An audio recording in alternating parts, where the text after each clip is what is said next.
You're watching Market View ERS Tech Talk right here on Eswatini TV. I am Nathalie Sitole. Welcome to the program. In today's edition of Market View ERS Tech Talk, we turn our attention to taxpayer profile maintenance compliance. Many people register as taxpayers and assume that the process ends there.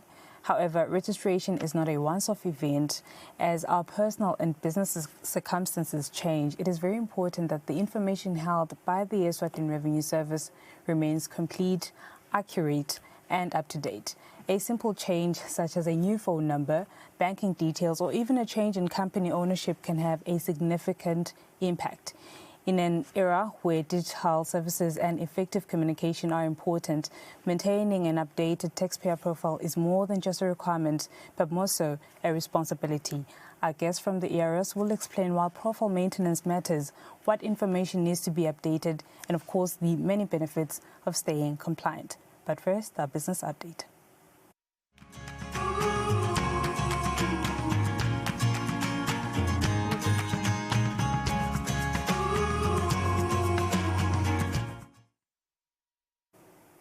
In our business news stories this afternoon, Her Royal Highness Princess Sakizwe, steward of the Made in Eswatini initiative, has encouraged Eswatini in various sectors to support the upcoming Made in Eswatini Consumer Fair set to take place along Dr. Seshaya Road in Babane on the 1st of next month. Speaking during a tour of the venue, Her Royal Highness urged other cities to adopt the concept, which seeks to certify, promote and showcase local high-quality goods and promote local industries, especially micro, small and medium enterprises. A Peculiar People is currently developing a national Choose Local multimedia campaign. This initiative is not just timely, but necessary, because it will elevate awareness around the affordability, quality, and true economic value of choosing locally made products. But let me emphasize, this campaign will require partners. It will require belief, and it will require investment. I was encouraged to learn that the highly capable Cetera agency has come on board to support A Peculiar People in bringing this vision to life. We now have 2 agencies to craft a world-class commercial, one that will embed a proud buy local culture in the hearts and minds of Eswatini and truly inspire the nation. I therefore call upon local businesses and municipalities to follow the beautiful example set by the capital city and invest in this bold and necessary vision. The Honourable Minister for Housing and Urban Development, Apollo Mapalala, assures that every measure is in place to guarantee a smooth event. As we examine the site, we were focusing on issues of transportation and safety. I think we are happy that Emapolis are here and to ensure that there is a seamless movement of inbound and outbound traffic around where we are going to have the function. We are also checking issues of digital connectivity in synergy with our smart city vision, which is to establish a modern setting that will allow vendors and consumers to converse in a connected community. And then the last issue that we want to ensure is sustainability. The municipality will religiously maintain the cleanliness of Dr. Shai Street throughout the event. Mbabane Municipal Council's Chief Executive Officer, Gciniwe Fagutse, outlines the exciting offerings and experiences expected at the consumer fair. We are coming and introducing a Made in Eswatini rewards and loyalty card, which will enable our consumers to earn points when they purchase locally. Secondly, Red Apple Technologies is bringing a Grati tab, a digital tipping and service payment solution with real-time insights when you do so. Finally, Touch of Soul will be delivering a limited edition co-branded apparel personalized live on site as you watch on the day that will be done. Eswatini Wire has joined forces with A Peculiar People to support the fair, while Lactalis Eswatini has contributed a generous 60,000 emalangeni towards the event. I would like to officially announce on behalf of Eswatini Wire that we would like to jump on as a sponsor for the Made in Eswatini Consumer Fair. Our sponsorship is not just about branding, but it is providing a framework for the perimeter, literally and figuratively. Our partnership with Peculiar People has allowed us to extend our commitment even further. Together, we are not just building brands, we are telling authentic local stories, celebrating creativity and inspiring a movement that encourages all of us to choose local, support local, and believe in local. The second annual Made in Eswatini Consumer Fair will take place on the 1st of next month along Dr. Sishai Road in Mbabane. Hosted by A Peculiar People, the event highlights locally produced goods from micro, small and medium enterprises aiming to support and promote Eswatini's homegrown industries. Reporting, Nelson Ndlangamandla, Vuminkosi Nzinisa, Mbabane. The European Union, in partnership with the International Trade Center, ITC, has trained civil society and business organizations on the importance of social inclusivity in economic development. The training aims to strengthen understanding of inclusive growth across key sectors. European Program Manager for Skills Development, Alan Dlamini, says the initiative is part of the Skills for Economic and Social Inclusivity program designed to equip stakeholders with practical, inclusive growth skills.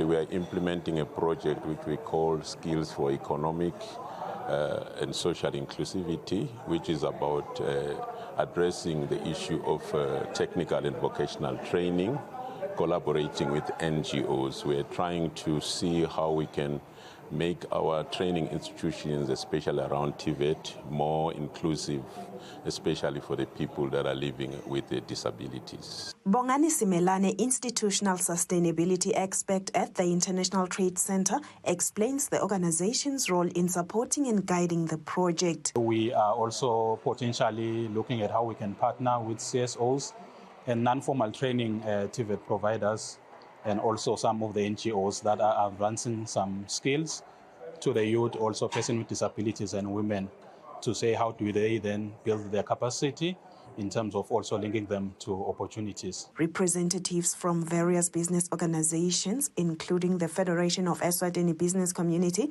Women in Trade, and the Youth Chamber of Commerce Industries Eswatini, say the training has been critical in highlighting the importance of social inclusivity in their operations. As First Peak, we will sit down and identify those people living with disabilities, understand their environment, and pay special attention in making their programs to work much more better. So we need to be responsive to their condition. Our beneficiaries are women in the grassroots communities, in the rural areas, where a lot of them are marginalized. And if you look at the resources that are available for them, they're quite limited. And it's very important for us to be intentional about including them. As civil service organizations, we have to find a way of creating our help to accommodate the people that we have overlooked through the systematic segregation of how old the youth actually are. The initiative by the European Union and the International Trade Center is expected to strengthen collaboration among businesses while promoting inclusive practices that contribute to sustainable economic growth in the country. Reporting, Nelson Dlangamandla, Vuminkosi Nzinisa Mbabane. And you're up to date with some of the latest in business. After the break, we speak to the ERS. Stick around.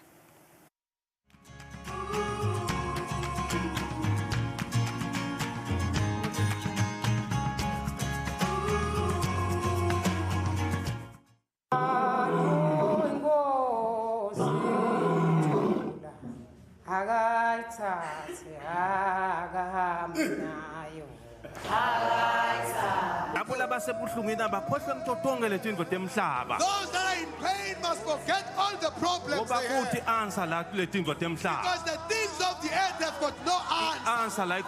But the answer that we have is all morning. When I'm preaching here, I'm preaching to myself. I receive the Holy Spirit. I declare a turnaround is coming my way. Turnaround is coming in my life.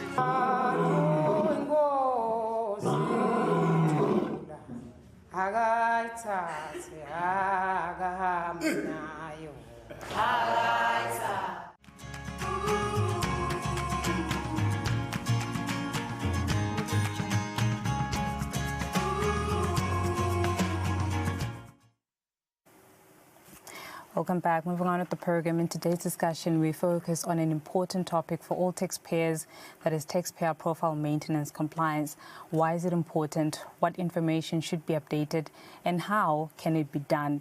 And what advantages does it really bring? Stay with us as we explore these questions with our ERS representatives. And my guest this afternoon, Nduduzo Dlamini, who is the ERS Manager, Communications and Marketing, and Tulile Simelane, who is the ERS Senior Taxpayer Education and Information Officer, lady and gent. Good afternoon. Glad to have you both in studio. Nkosi, allow me to start with you.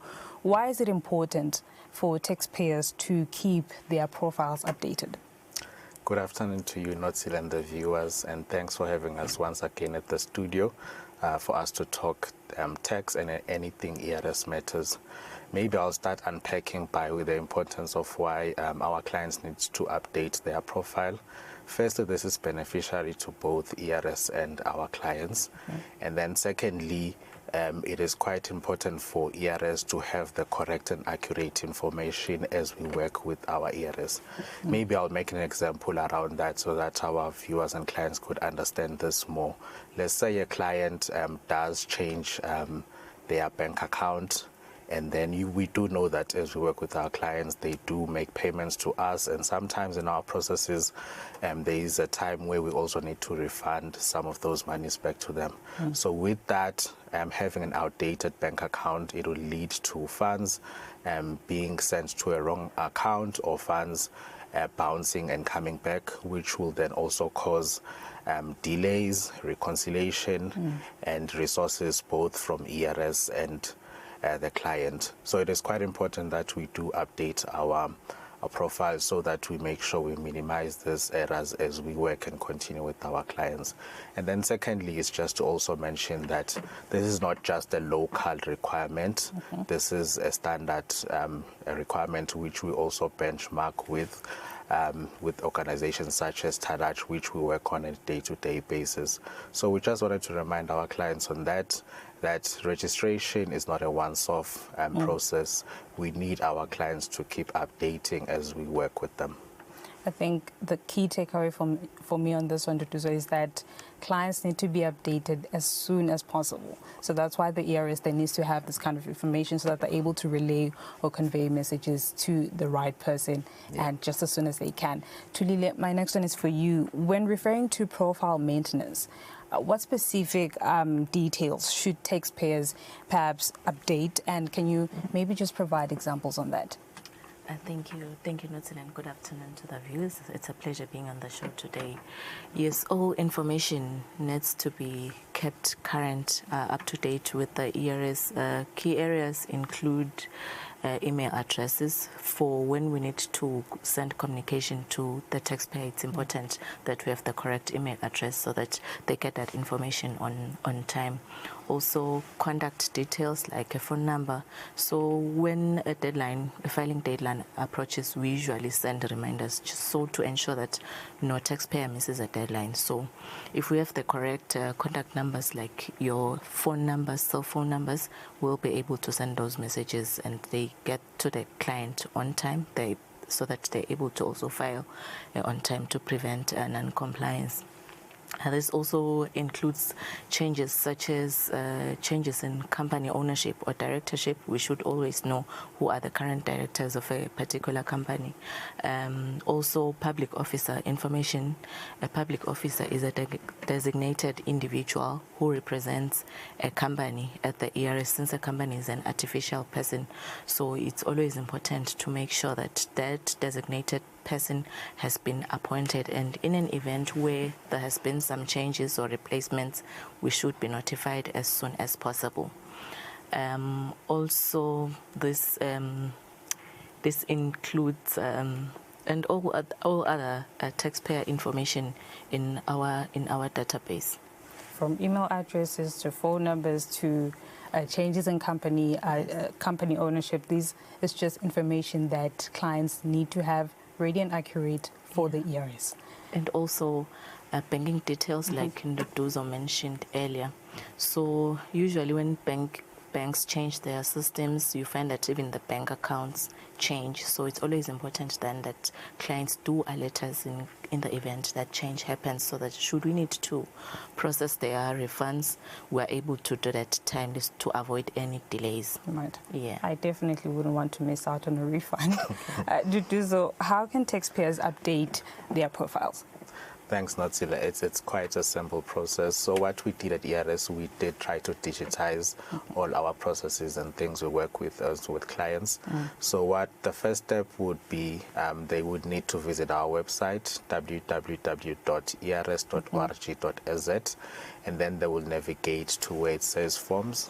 They should see profile maintenance form. They download that form for us, and then they will fill in those particular details depending what is changing or what they are updating on the form.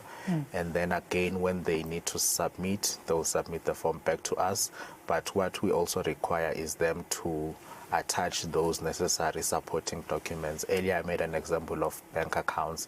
Let's say they were changing their bank accounts, so they'll fill in the details and then also get a confirmation letter from the bank which proves that this client owns this bank account, and then they bring that to us as they submit as part of the requirements of what they are updating.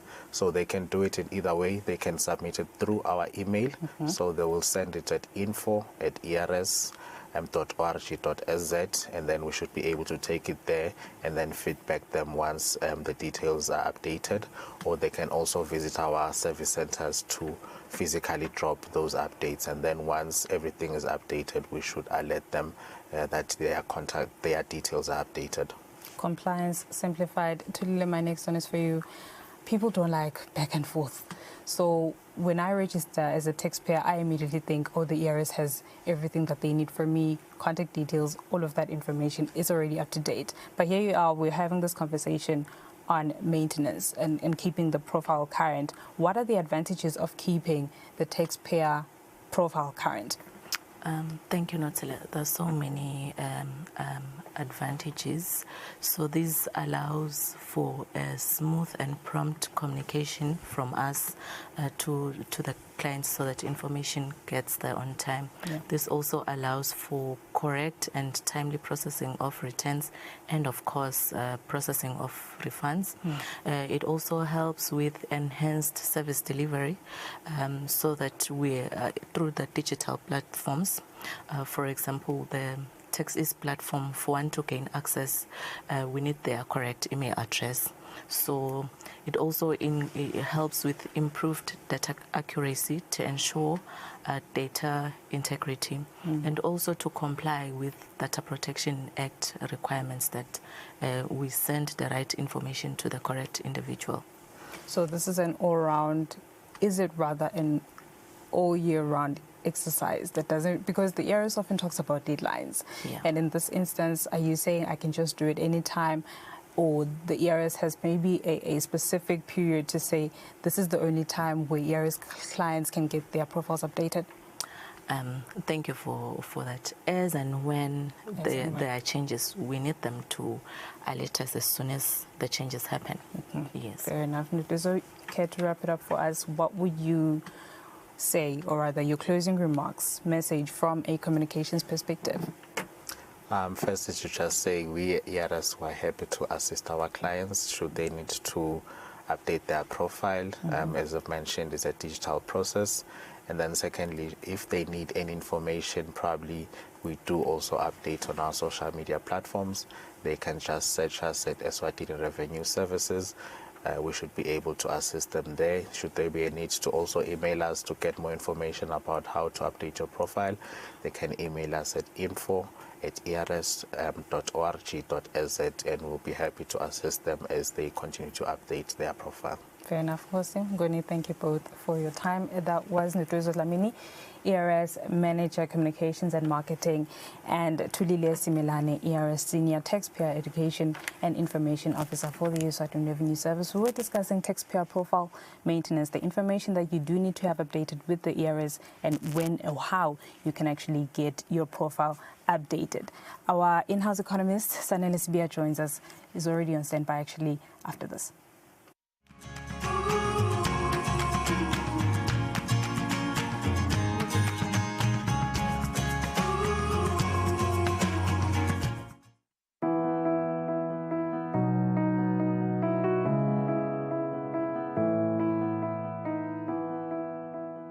Egameni lahulumende wembube kanye nesive sonke semaswati ngithanda kuhalelisela ingwenyama Mswati wesithathu ngeminyaka lengama-40 isesihlalweni sebukhosi.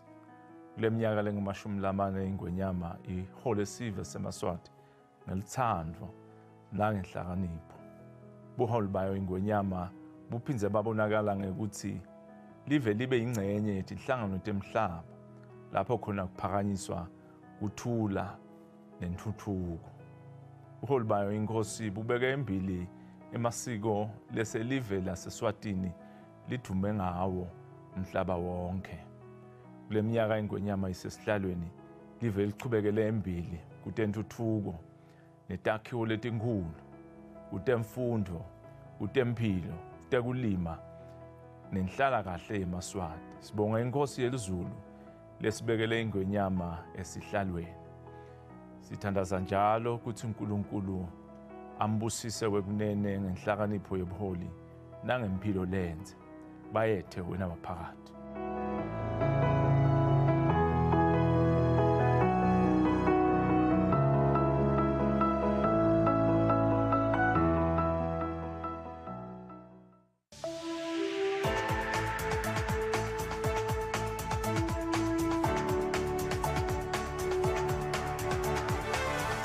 To all the viewers of Eswatini TV in the kingdom and beyond.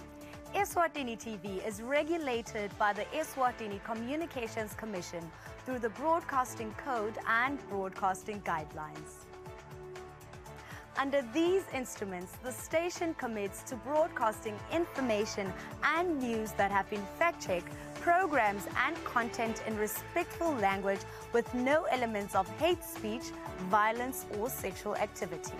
If you hear any unsuitable content on this channel, you have a right to voice your complaints with the station management.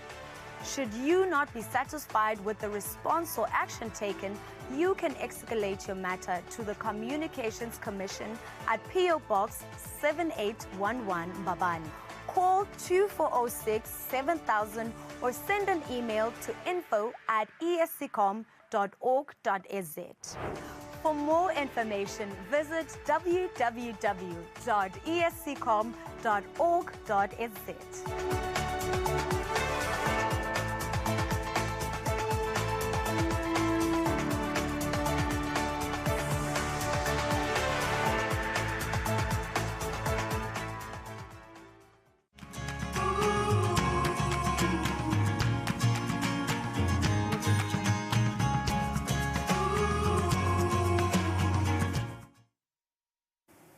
Welcome back for our market analysis. In-house economist Daniela Sibia joins me in the studio. Mr. Sibia, good afternoon. Good to see you live. So maybe we could just get to it. Already there's hopes for a second round of talks and a truce, just possibly. Are markets actually looking at a hopeful for a de-escalation? Thank you, Notsile, and a good afternoon. So the modern markets across the globe today really is one of optimism. We're seeing a rally today, what most analysts would call a risk-on rally. So markets are rallying, but on the backdrop and the understanding that it's a very thin line that they're walking in terms of the truce, and that's what we are seeing happening in the U.S. For example, the Dow Jones Industrial Average is back on that 48,000 mark. The Standard & Poor's index for the top 500 companies has crossed the 7,000 mark for the first time in over a year. I mean, these are the things we last saw when President Trump took office. So now this optimism is actually based off of those movements and those sentiments around a long-lasting ceasefire within the U.S. and the Iran conflict, and now that's going to bring some life back into the markets. But we can still see that the industrials are lagging behind what we would call the traditional economy, and growth in the U.S. and optimism is largely led by the tech space. That's where you find your Nasdaq, and also the Standard & Poor's index for the top 500 companies. Then moving across to Europe, we're seeing the same optimism with the FTSE 100 sitting at the 10,500 mark, just really inching closer to the pre-war highs, where we saw that they were trading at around the 10,800 in terms of all share volumes. Germany, the DAX is back above the 4,000 mark, and the CAC 40 is actually back above the 8,000 mark. That's just from 7,800 in Wednesday. So now we are seeing a bit of that confidence coming back into the markets, and also driven by the fact that the UK economy has somehow showed some resilience amid all of these tensions, to sit at, posting very good numbers. And then we're also looking at the DAX with the huge capital expenditure that is expected within the German economy to boost those numbers, to boost aging infrastructure. And we're also seeing, positive news coming out of the earnings reports that we are seeing right now. Coming over to Asia, again, the rally persists, also driven by, very good growth numbers that we are seeing coming out of the region. The Nikkei is back above the 59,000 mark, pre-war levels, and post Minister Takaichi's election. The Hang Seng is back above the 26,000 mark. The optimism remains in the markets, and the Shanghai Composite Index has maintained levels above the 4,000 mark, showing signs that, Asia, which desperately needs a ceasefire, is, responding very well, though it's along those thin lines of, well, we're going to get a deal or not. And then South Africa as well, back on that 119,000 mark. They're just showing some signs of a bit of losses there. That's because when you look at the likes of Anglo-American and Anglo-Gold Ashanti, we're seeing a bit of a revaluation in terms of what investors are valuing at those companies at. But we're seeing the likes of Naspers now really doing well. So you see the easing of those tensions has now allowed us and investors across the globe to go back to looking at the micro fundamentals. In Eswatini, we're not seeing any change. We are still on that 493.16 level. And then in terms of gold and the Brent crude is holding steady below the 100 mark, sitting at $96 today. So again, that shows that there is a bit of an edge. That's why we're saying markets are on a risk-on type of rally. With gold sitting at 4,800, again showing gold pushing back towards that 5,000 mark is a sign of the fact that markets are still pricing risk quite heavily as we are seeing the talks coming on and whether we're going to see an extension of this ceasefire. But it shows in the price of oil that the Strait of Hormuz still remains quite blocked, and then there is just limited traffic passing through. And then in terms of the currencies, we are somewhat on a bit of a losing streak today. That's because we're seeing that strength in both US, Asia and China, US, Asia and Europe.